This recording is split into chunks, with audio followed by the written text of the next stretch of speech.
Good morning, good morning. So today is gonna be this day. I have quite a few orders to work on today, as well as some patterns to draft, some mock-ups to send out. Hopefully, y'all, I'm putting too much on for today, but I'm trying to get a lot of things done today. Excuse the kids in the background. Y'all know with this virus, the kids are home.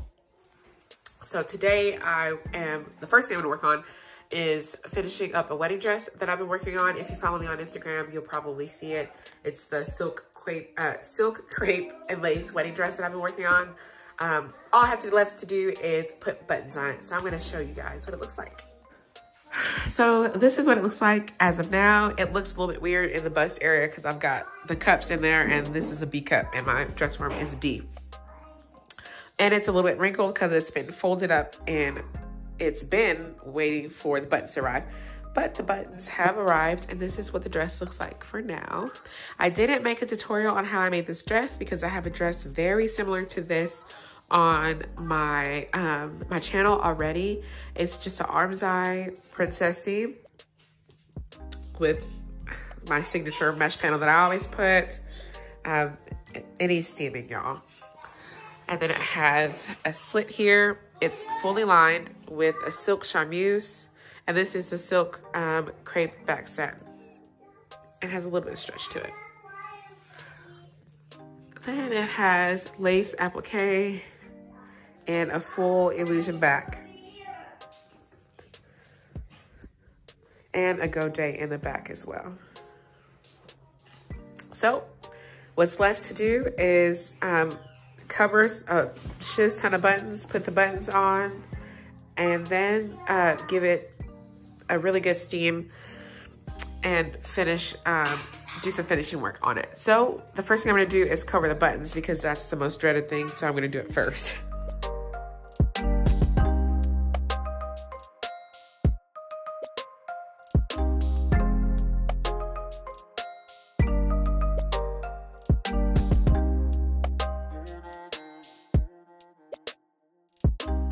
Y'all, this is crazy, right? So I went to Drans like 3 different times and got all the buttons they had, and they still didn't have enough buttons.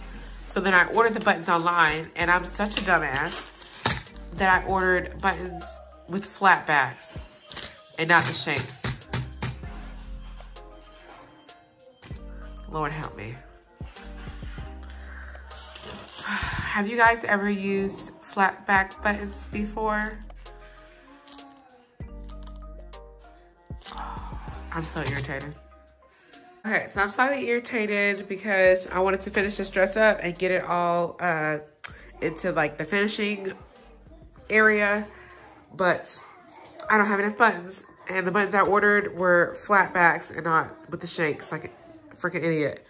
So I had to order some more buttons. So I have to wait for them to come in. Gosh. So I'm going to move on to some prom dress orders, I guess. Okay, so I actually decided to finish off the slit area of this dress. So I'm just placing my lining and my face fabric right sides together at the area where there is a slit. And I'm just going to sew that with the regular 5/8 of an inch seam allowance. And then I decided to understitch it as well to help the lining turn to the inside. And then, yeah, if you guys need help with understitching, I think the best way to get a nice clean understitch is to use about a 3.5 to 4.0 millimeter stitch. I think that gives you the best finish. And then I take that over to my ironing board. I like to hang my dresses while I'm ironing them because I don't want them brushing all over my floor. So I just hang it with my clothing rack. And I'm using a pressing cloth and just making sure to really press the lining underneath. And sometimes you can use pins to aid in this, but I regret using pins in this instance because it really made indents on the silk that I had to really steam out. And this is what the dress looks like all finished. Once again, like I said, it doesn't fit the dress form quite correct because obviously our bodies are not standard, but this is what it looks like. And I used buttons from Wall Walk. That is like my new favorite store, and I think it came out really beautifully. I want to get started on this this prom dress so bad. I got this panel from High End Fabrics on Etsy. She has Etsy and an Instagram if you guys are interested. I'll leave a link to these panels below.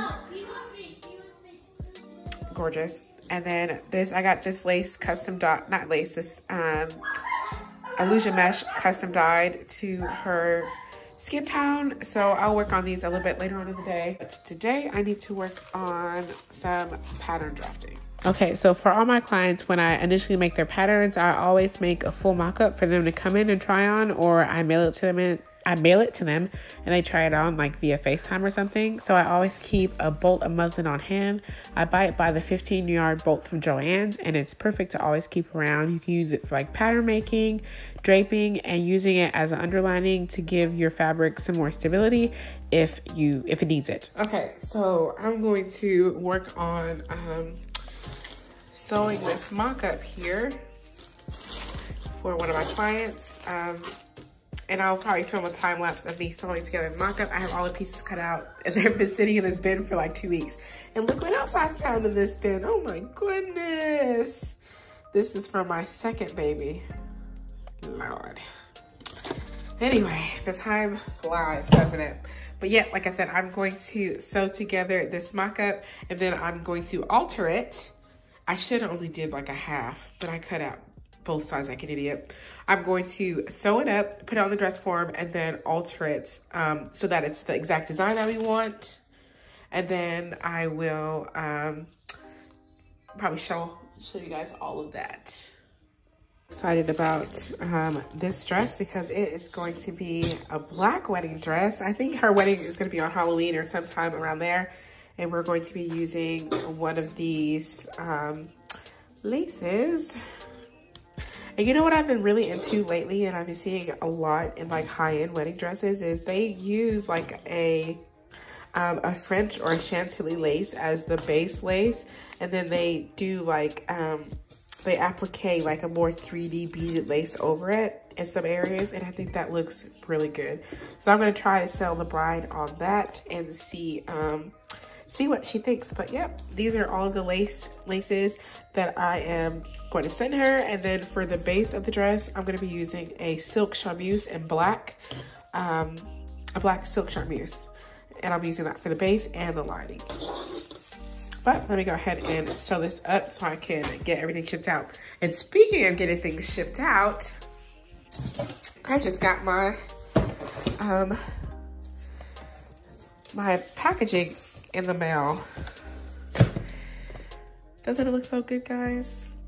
I'm gonna go and purchase like a tape in like this coral color, and that'll be the tape for the box. But I got these boxes from Brandable. I'll leave the link below.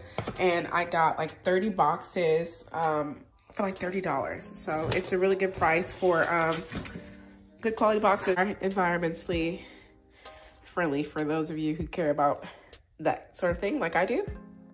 So I'm doing my typical batch process here, and I'm just pinning all of my pieces together the same way I always do while watching Ozark. Have you guys watched Ozark? Oh my God, I watched all 3 seasons. That mess is crazy.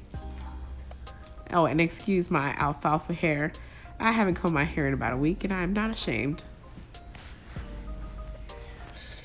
Okay, so I got that pattern all mocked up. Excuse me, I'm super congested. I got the pattern mocked up, and then I, did my alterations on the dress form, and then I just cut it back out. And I have it pinned together, so I'm just going to put this to the side, and I'll work on cutting the actual mock-up that I'm going to send my bride in the morning, so I can send that out to her before the post office closes tomorrow. I've also been sitting here working on some sketches. I am going to do a video on this dress. I think this will be my next video series after I post my wedding dresses. And I think I'm going to make it from this power mesh. Lord, I'm sorry, y'all. This power mesh, this stretch satin, and I have some leftover illusion fabric in here that I may use for the illusion portion of this. And I'm gonna show you guys how to put in a side zipper on an illusion bodice. That'll be fun, right? I'll show you guys how to do that. So this will be our next dress series, and it probably will come out after the video for that dress. Excuse the mess. Good morning. So today is day 2 or 3, day 2 of my vlogging. And today I'm going to work on drafting the pattern and creating a mock-up and getting some samples mailed out all together for one of my brides. Yeah, I'm really excited about this dress. We're doing like a mini dress with an illusion top with cups and some boating in it for the base of the dress. And then we're doing a huge gathered tulle, like layered overskirt that's gonna be detachable. So I'm gonna make the mock-up for that today and get her samples mailed out so she can choose and we can get everything fitted so I can start making her dress.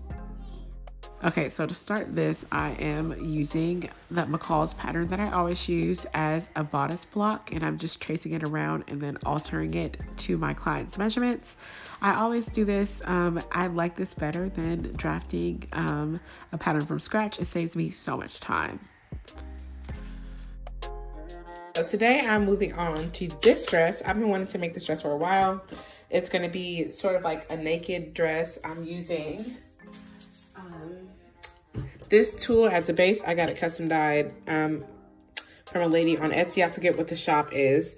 I'll link it below in the description box. And I've got these gorgeous panels from High End Fabrics on Etsy. I think she has an Etsy and Instagram as well.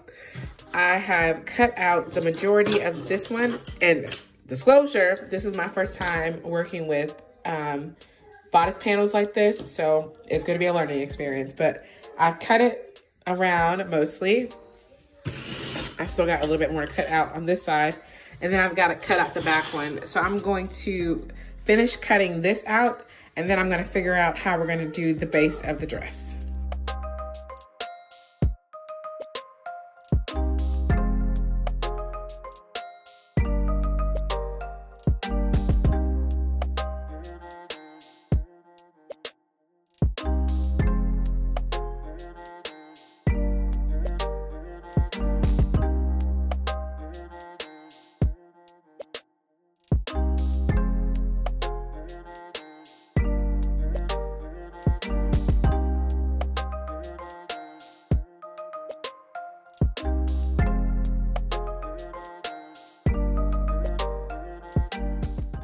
Okay, so I don't want to start from scratch for this, so I'm going to be using my P5560 sewing pattern, which is the black prom dress sewing pattern, and I'm going to alter it to fit my client and alter it into the design that I want. So pretty much I just altered it to her measurements and then extended the skirt down and made it so that it's just one long piece and it doesn't have a waistline seam. Got the majority of this pinned down. Please don't mind the side here. I'm going to trim all of that and deal with this in a minute, but I wanted to get the panel on. So the front of the panel is on mostly. The back is still, the bottom is still flared, not on. And I'm gonna cut up into this a little bit because my illusion mesh that I have is for someone who's a little bit darker, and this illusion mesh is for someone who's lighter. So I'm gonna trim some of that off so that it doesn't look, you can't see like the cast of the illusion mesh. I don't think that would look good. And then I also have the side seam from the point of flare still open because I need some side godets in here to flare out the skirt how it needs to be flared out. So I'm gonna continue to pin, and then I'm going to hand stitch this whole thing on here.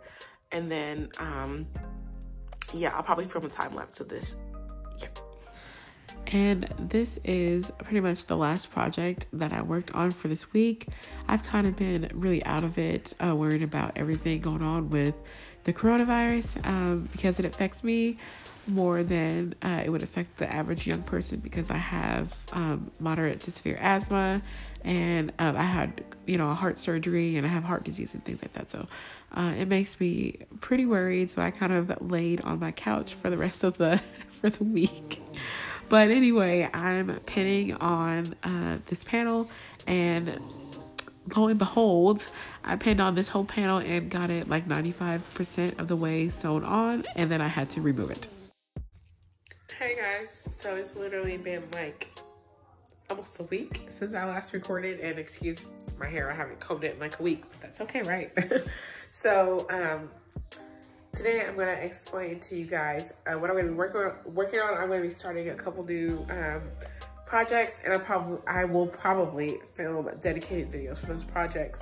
But yeah. So last time I left off, I was working on this dress, and I decided along with my client that first of all, I need to bring this up higher. This panel is actually pretty big for a size 6. Like if I had put it on this mannequin, I think it would be perfect. But we're also going to put a skin color, so like a brownish nude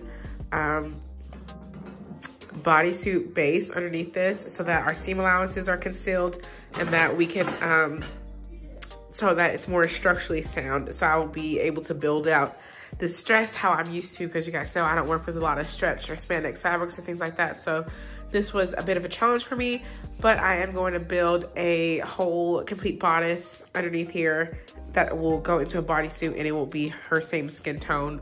So I have that fabric on order. So this will have to be set aside. Obviously, I'm gonna have to unpick all of my stitching that I've done here to get this panel off of here. So we can go ahead and pretty much start over, because I don't think that this is nowhere near modest enough for a teenager, in my opinion. So we're gonna build a bodysuit base, and it'll help clean finish all of this to my liking. Still working on this dress too.